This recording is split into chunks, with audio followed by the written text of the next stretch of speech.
Hello and welcome to Farm Journal Live. I'm editor Clinton Griffiths from our newsrooms here in northern Indiana as we bring you the latest on the coronavirus impact to the agricultural industry. Some breaking news. This just in from the United Nations. They're forecasting that the COVID-19 pandemic will shrink the world economy by 3.2% this year as our nation and the world continue to be impacted by the virus.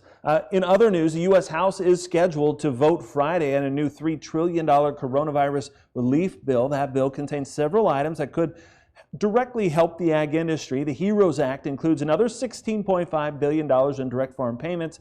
The plan would authorize USDA to compensate livestock, poultry producers for euthanizing hogs or destroying chickens that couldn't be processed. Dairy producers would get some help in the form of a supplemental dairy margin coverage payment, a recourse loan program, and a dairy margin coverage premium discount for signing up for 3 years. There's also support for some specialty crops with $100 million in supplemental appropriations for grants through the existing specialty crop block grant program. Farm Journal's Jim Wiesmeyer joining us now. And if we look at this piece of legislation, it's massive in its size and scope. Well, it's huge. It is a Democratic manifesto, there's no doubt about it, of over $3 trillion. Now, and it's the summary of this bill, Clinton, was 90 pages. Wow. It totaled over 1,800 pages total for the text. Now, I wouldn't call it necessarily dead on arrival. That may surprise some people. Some of the elements in this package will probably very likely be included in an eventual Democratic-Republican consensus bill, but by all means, not all. The ones that are going to be thrown out is state and local aid, the Democratic HEROES bill it's called, and I think appropriately so. Almost $916 billion is direct aid to the states. They're saying it's for lost revenues, but state and local governments from the economic shutdown. But a lot of it is literal bailout money for states such as Illinois, who have, and this is an understatement, who have mismanaged the fiscal nature of their state. So that's not going to fly. There's also the $10,000 limit on deductions for state and local taxes. Remember, the SALT tax, that would be lifted for 2020 and 2021 tax years. That's not going to fly with the Republicans. The elements that will probably be included in eventual package, Clinton, is some food assistance increase. I don't know whether it'll be the $10 billion to cover the increased participation in the food stamp program, or increasing it by 15%. That's a Democrat's favored approach, but an element of that will be.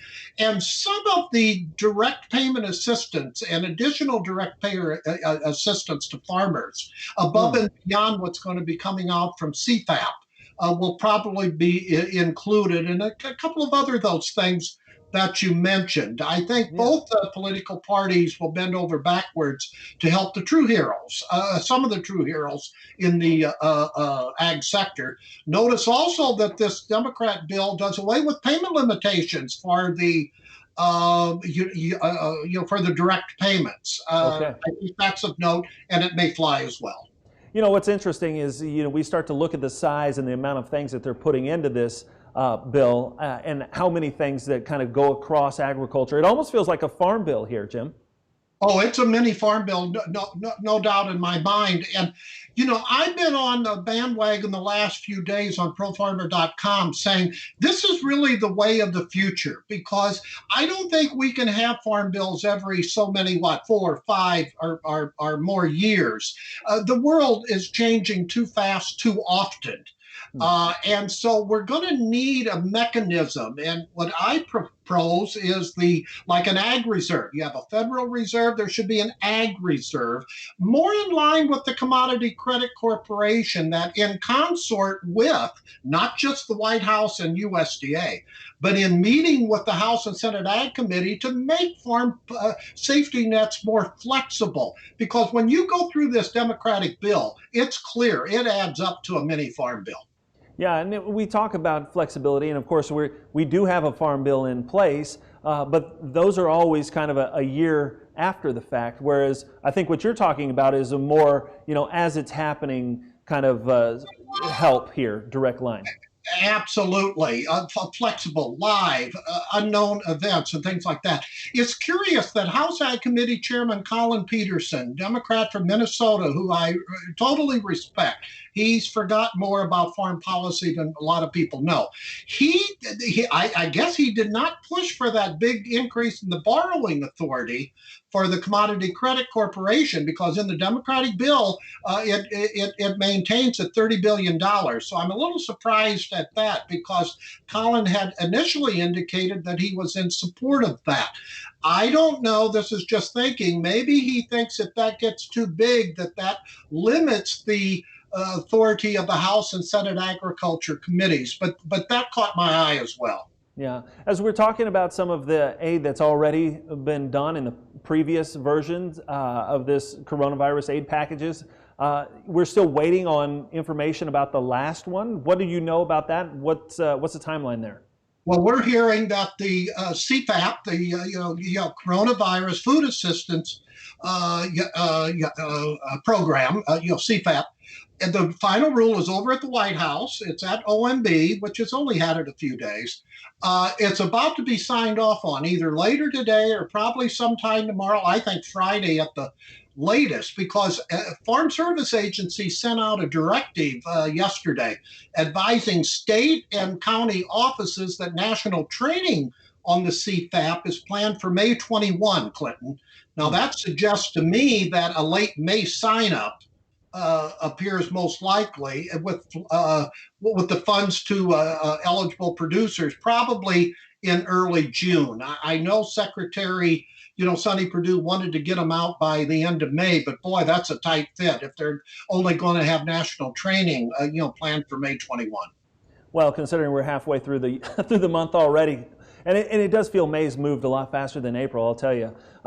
So what else has been going on? I know we've had a lot of back and forth with the whole China discussion. I'm going to throw this curveball at you. Where does that relationship sit right now in this phase one trade deal? On the China? Yeah. I keep on getting emails and calls from big traders that is there another meeting going on between Lighthizer, the U.S. trade rep, and his counterpart Liu He? I can't confirm that. I think they're getting mixed up with reports last week that they would meet this week, and they actually met earlier. But I think it's optimism for improved Chinese imports of U.S. farm products with their major trade spat with Australia. So I think that's going to be pretty good news for U.S. beef, continued U.S. Beef sales to China. And the word this morning was that they're going to announce something on their corn, tariff rate quotas. So that could be even more, corn going over to China. And of course, we see almost continued daily export sales of U.S. soybeans to China. So we finally got some uplifting news there. I do want to break a story, I think. Sure, let's do it. It looks like tomorrow that the Trump administration is going to announce a temporary rule change on H-2B guest workers. Now, to help the meatpacking plants keep those foreign employees, as the companies deal with the continued absenteeism, and the workers quarantined because of COVID-19 exposure, Clinton. Now, it'll be published in the Federal Register tomorrow, I've been told. That means it'll be filed this afternoon, and it looks like it's going to go through May 15th, 2023. Bottom line, it just gives more flexibility to allow meat and poultry companies to rehire current H-2B employees whose work contracts or 3-year visas are expiring. So any news in that regard, I think it's good for agriculture. So it's more about rehiring current employees as opposed to bringing in new ones? Yes, but it makes it more efficient because there would have been a delay. There just would have been delay. Okay, all right. Well, Jim, I know it's always a busy time out there in Washington. There's a lot going on. We always lean on you to keep us abreast of what's happening. What's your prediction by the end of this week? What big news should we know? I'm sorry, end of this week on what? What big news do you think we'll find out by the end of this week? Oh, I think we're going to have the CPAP rule announced. We're going to see the details of how the payments are going to be calculated. And then I'll guarantee you, farm state lawmakers from both political parties are saying that's not enough. And that's why more direct payments are going to come as a result of this phase 4 or CARES 2 bill or HEROES bill, whatever it's going to be called. And you had the Fed chairman, Jay Powell, today saying Congress and the U.S. government is going to have to provide more fiscal help to the U.S. economy. He didn't specify agriculture, but that includes it because of the strategic nature of food. All right, so much happening. Appreciate it, Jim. Thanks for joining us on Farm Journal Live. Let's get to some other headlines. As he mentioned, after a big soybean buy involving China earlier this week, USDA confirming another big buy. Beijing purchased 396,000 metric tons of old and new crop soybeans. That out today, and Reuters reporting China's allocated more low tariff import quotas for corn. That could expand their use of wheat quotas. China's committed to fully using its tariff rate quotas for grains as part of that phase 1 agreement with the U.S. But tensions have flared recently between the U.S. and China amid this pandemic. President Trump recently saying he's not interested in renegotiating that phase 1 deal. Demand for ethanol plummeting because of the coronavirus pandemic, but demand is picking back up. Ethanol production rose to 617,000 barrels per day last week, using an estimated 62.5 million bushels of corn. As part of its big report earlier this week, USDA predicting 5.2 billion bushels of new crop corn would go to ethanol production. That's up 250 million bushels when compared to last year. Hey guys, this is Sadie, and today I'm going to bring you on a little tour of my farm. Normally this time of year, many students take field trips together. With kids unable to travel together in large groups, some teachers are getting clever with introducing their students to new places to visit. A kindergarten teacher asked students who live on a farm to make a video to share with the class, a kind of virtual field trip. And 6-year-old Sadie Berry of Chatfield, Minnesota delivered, showing off her chickens and cows and introducing them all by name. These are my chickens, and this is their egg that they laid. And we have some names for them. We have twins, but that one over there, that. So the white one is Chicoletta. The rooster is Hey Hey. These are all cats, and some of them are out in the pasture. And this one is Oreo, and he's really friendly. She goes on to show off the tractor, even taking viewers for a ride as they plant some soybeans well into the evening. You get to see the combine and all the bins too. To check out Sadie's whole video, make sure you head to the Ag Day Facebook page and let her know how she did, and thank her for showing us how she and her family farm on.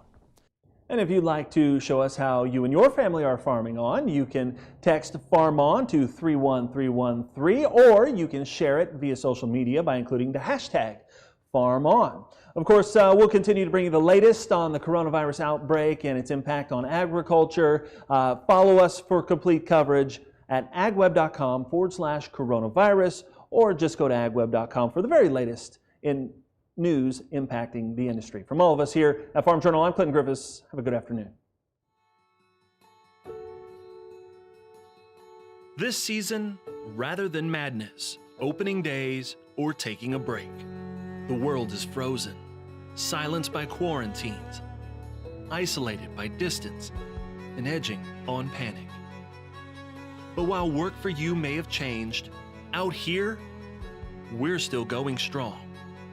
Our season is underway. The crops will get planted, the livestock will be fed, and your food will continue to be grown. Just like it's been for generations. There's plenty to worry about. But out here, social distancing is our specialty.